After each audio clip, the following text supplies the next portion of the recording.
네, 여러분 안녕하세요. 뉴스입니다. 여야가 김민석 국무총리 후보자 인사청문회에 출석할 증인, 참고인 채택 문제에 대해 끝내 합의하지 못했습니다.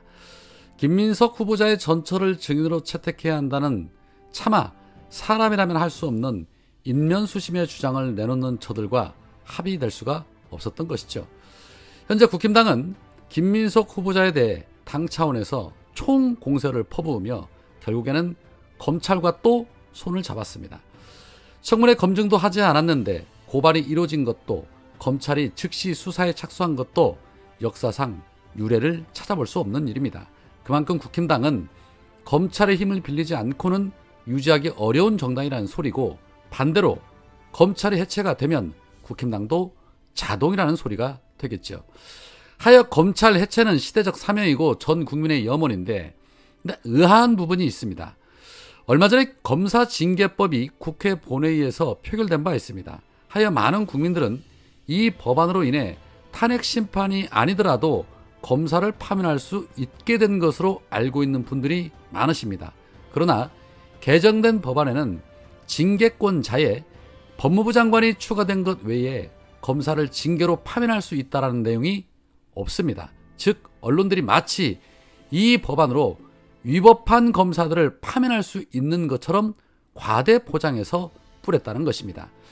이에 진해원 검사가 페이스북에 법사위가 의심스럽다라는 제목으로 많은 분들이 검사징계법 개정으로 탄핵 심판이 아니더라도 검사를 파면할 수 있게 된 것으로 알고 있는 것 같고, 요란한 언론 홍보를 통해 징계만으로도 검사를 파면할 수 있게 된 것처럼 자료가 뿌려졌다. 그런데 2025년 6월 10일부터 시행 중인 법률 내용상 징계권자에 법무부 장관이 추가된 것 외에 검사를 징계로 파면할 수 있다는 내용은 없고, 2009년 개정된 해임, 면직, 정직, 감봉, 견책 다 그대로다.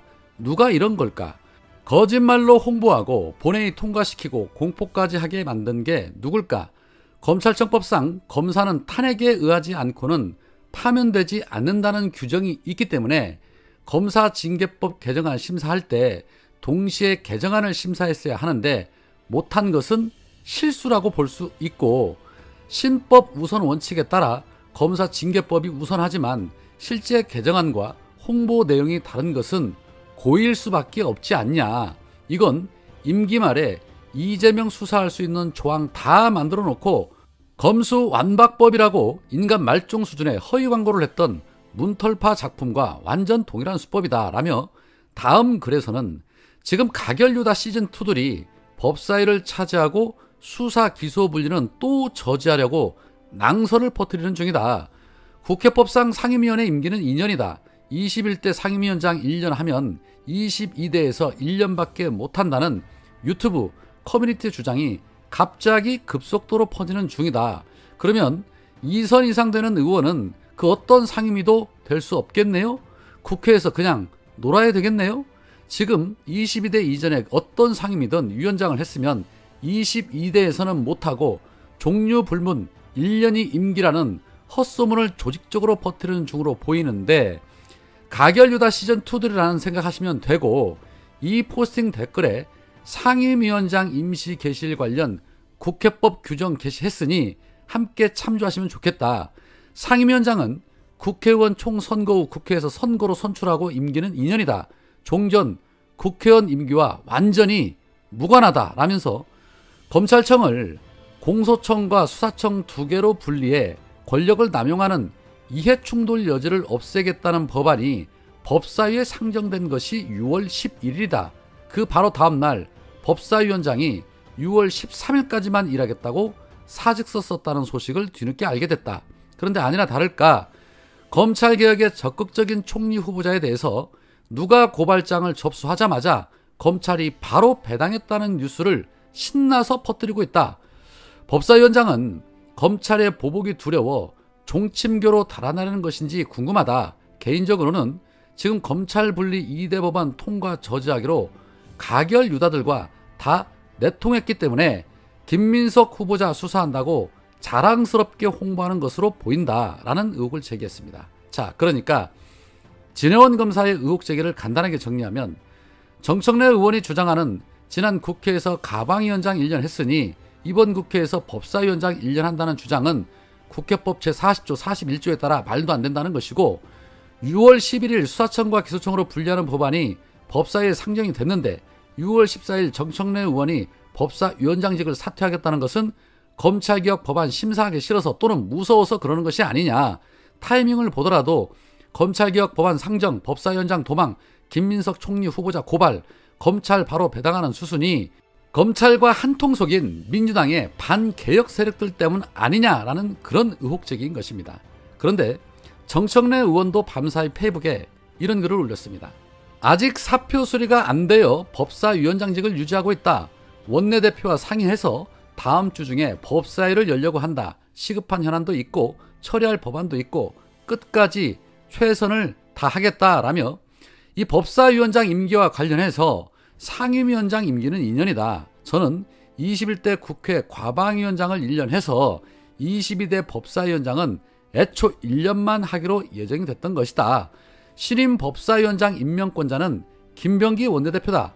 잘 하시라 믿는다 라고 말했습니다. 자, 박범계 내정설로 곤혹을 치르며 보류가 되고 있기 때문에 일단은 결정이 될 때까지는 법사위원장직을 최선을 다해서 수행을 하겠다는 것이지만 빨리 결론을 내려달라는 소리입니다. 법사위원장 역할이 더 중요하냐, 당대표가 중요하냐, 그거는 정치인 정청래 의원의 선택입니다. 그런데 지금부터 1년이라는 시간이 개혁하기에 가장 최적의 시기라는 것이고, 그 어느 때보다도 법사위원장 역할은 가장 뜨거운 중심에 설 수밖에 없는데, 정청래 의원이 여태까지 잘 해준 것처럼 좀 더 해줬으면 좋겠지만 본인의 마음이 당대표로 가 있는 부분까지는 뭐라 할 수 없다는 것이죠. 그리고 애초부터 법사위원장직을 1년만 한다고 못을 받고 시작했으니 정청래 위원장이 사직한 부분에 대해서 검찰개혁법안 상정과 맞물려 도망을 가려 한다는 의혹을 제기하는 것은 좀 과한 부분이 있다고 보여집니다. 결국 이런 의혹들이 일단락되려면 가장 개혁에 강한 의지를 갖고 있고 검찰의 칼날을 무서워하지 않는 김용민 의원 같은 분을 법사위원장으로 앉히면 됩니다. 그래야 김병기 원내대표의 강한 개혁 의지에도 부합하고 일관성이 있다고 볼 수 있기 때문입니다. 박범계 내정설과 같은 어이없는 행태에 의심받지 않으려면 굳이 시간 미룰 이유도 없을 텐데 법사위원장 내정에 왜 이렇게 뜸을 들이는 걸까요? 그리고 박희승 의원이 법사위로 간 부분에 대해서도 지금 많은 의혹들이 제기되고 있는데 우려하는 일 없어야 할 것입니다. 자, 그리고 지금 저들이 아무리 발악하며 김민석 후보자를 공격을 해도 김민석 의원이 총리가 될 수밖에 없는 이유는 차고도 넘칩니다. 특히 윤석열이 지명한 부역자들 수준 한번 보십시오. 가히 비교 자체도 안 됩니다.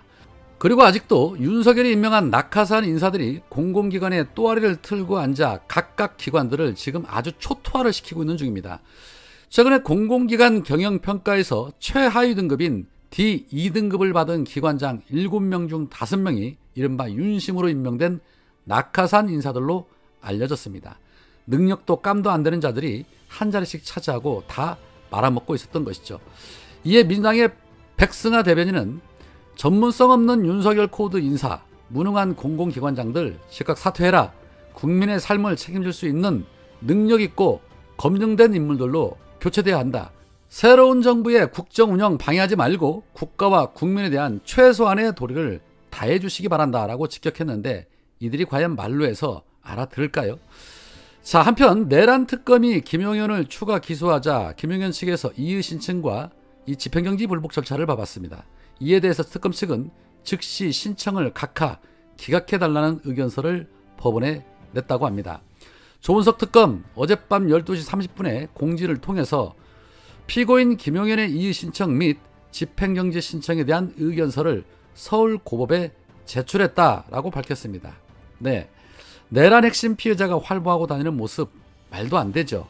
평생 바깥 세상 구경 못하도록 철저하게 수사해서 저들의 어원대로 처단하거나 수거해야 진짜 대한민국이 될 것입니다. 오늘은 여기까지입니다. 고맙습니다.